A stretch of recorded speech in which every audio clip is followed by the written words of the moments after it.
Bismillah, alhamdulillah, alhamdulillahi rabbil alamin, wassalatu wassalamu ala al-mab'uthi rahmatan lil alamin, wa ala alihi wa sahbihi ajmain. Assalamualaikum warahmatullahi wabarakatuh. Mga kapatid sa pananampalatayang Islam,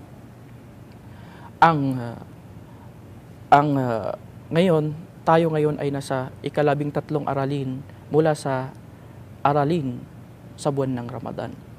At ang paksa ng aking tatalakayin ngayon sa inyong lahat, mga kapatid, ito po ay patungkol sa kahigtan ng pagsasagawa ng umrah sa buwan ng Ramadan. Ang umrah ay pagbisita o pagsadya sa banal na lugar sa Makkah. At ito ay may natatanging ritual alinsunod sa mga pamamaraan na itinuro ng Propeta Muhammad sallallahu alaihi wasallam sa atin. Una ay ang pagsuot ng puting tapis at puting balabal. At pangalawa ay ang pagpunta sa miqat.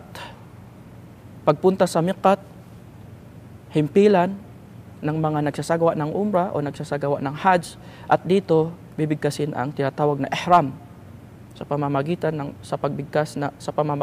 pagbigkas.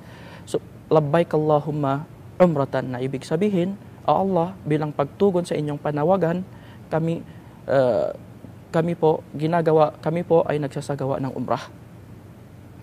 At pangatlo ay ang pag-ikot sa Kaabah ng 7 beses. Pag-ikot sa Kaabah ng 7 beses at susundin ng pagsagawa ng sala sa likuran ng Maqamu Ibrahim. At ang pang-apat ay ang pagsasagawa ng as-sa'i, ang pag-ikot sa pagitan ng Safa at saka Marwa. At ang panglima ay ang paggupit ng buhok. At dito magtatapos ang gawain ng umrah. Ang umrah, mga kapatid sa pananampalatayang Islam, ito po ay inobliga sa atin. Ito po ay inobliga sa lahat ng mga Muslim na may kakayahan. Inobliga ito ni Allah Subhanahu wa Ta'ala sa lahat ng mga Muslim na may kakayahan sa isang beses sa tanang buhay. Isang beses sa tanang buhay. At ang umrah, ito po ay pwede isagawa ito ng anumang panahon. Isagawa ito ng anumang panahon o anumang oras. Sabi ng Propeta Muhammad sallallahu alaihi wasallam, na kung saan ito ay encouragement sa atin lahat, na sinabi ng Propeta Muhammad sallallahu alaihi wasallam, al-umratu ila al-umrah kafaratun lima bainahuma. Sabi ng Propeta Muhammad sallallahu alaihi wasallam, ang pagsasagawa ng umrah, ang pagsasagawa ng pagitan ng dalawang umrah, magkasunod-sunod na umrah, ay ang kapatawaran. At sabi din ng Propeta Muhammad sallallahu alaihi wasallam, tabi'u bainal hajji wal umrah fa innahuma yanfiyani ad-dhunub wal faqr kama yanfi al-qairu khabath al-hadith. Ayon sa malapit na kahulugan ng hadith na ito, hadith na sinabi ng Propeta Muhammad sallallahu alaihi wasallam, subaybayan ninyo ang pagitan ng hajj. Subaybayan ninyo ang pagitan ng hajj at ang umrah. Tunay na ito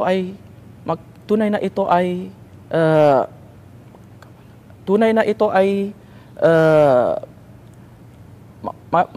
magkawala. Tunay na ito ay makawala ng hirap. Makawala ng hirap at dhunub. At ang makawala siya ng hirap at kasalanan. Tulad ng pag-ihip ng dumi. Tulad ng pag-ihip ng dumi mula sa bakal. So, ang hadith na ito ay ilan sa mga hadith na kung saan ay ang pagsasagawa ng umrah ay isa sa mga dakilang pagsamba kay Allah subhanahu wa ta'ala. At ang lalong-lalo na kapag ito ay isasagawa sa buwan ng Ramadan. Alam natin ang pagsagawa ng kabutihan sa buwan ng Ramadan na tulad ng sinabi ng Propeta Muhammad sallallahu alaihi wasallam, ang kabutihan sa buwan ng Ramadan ay tutungbasan ito ni Allah subhanahu wa ta'ala ng 700 at higit pa rito. Tutungbasan ang isang kabutihan, tutungbasan ni Allah subhanahu wa ta'ala ng 700 at higit pa rito.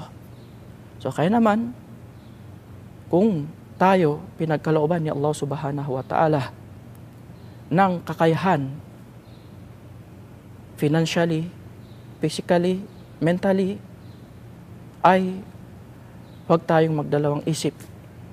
Huwag tayong magdalawang isip na sapagkat ito na yung dakilang malaking pagkakataon upang mabisita natin ang banal na lugar. Kaya naman, sabi ng Propeta Muhammad sallallahu alaihi wasallam, patungkol sa kahigtan o kadakilaan sa pagsasagawa ng umrah sa buwan ng Ramadan na sinabi ng Propeta Muhammad sallallahu alaihi wasallam, al-umratu fi Ramadan ta'dilu hajjatan wa fi riwaya hajjatun ma'i. Sabi ng Propeta Muhammad sallallahu alaihi wasallam, ang pagsasagawa ng umrah sa buwan ng Ramadan ay katumbas ng Hajj. At ayon sa ibang salaysay, ay katumbas ito ng Hajj na makakasama ang Propeta Muhammad sallallahu alaihi wasallam. Ayon sa paliwanag ni Imam Nawawi rahimahullah, mga kapatid sa pananampalatayang Islam, ang pagsasagawa ng umrah sa buwan ng Ramadan,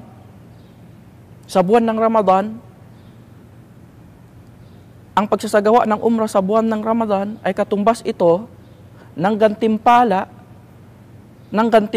sa pagsasagawa ng Hajj. At hindi ito lahat ng gawain ng Hajj. Sa katunayan, kapag siya ay nakapagsagawa ng Hajj at nagsasagawa siya ng umrah sa buwan ng Ramadan, tunay na ay hindi pa rin mapapantayan ang kanyang Hajj. Tunay na hindi pa rin mapapantayan ang kanyang Hajj. So mga kapatid, sa pananampalatayang Islam, ito po ay bilang paalala sa aking sarili at sa inyong lahat na tunay na ang pagsasagawa ng umrah sa buwan ng Ramadan ay pinakadakilang pagsamba kay Allah subhanahu wa ta'ala. Hanggang dito na lang. Subhanakallahumma bihamdik wa nashhadu an la ilaha illa anta wa nastaghfiruka wa natubu ilaik. Wassalamu alaikum warahmatullahi wabarakatuh.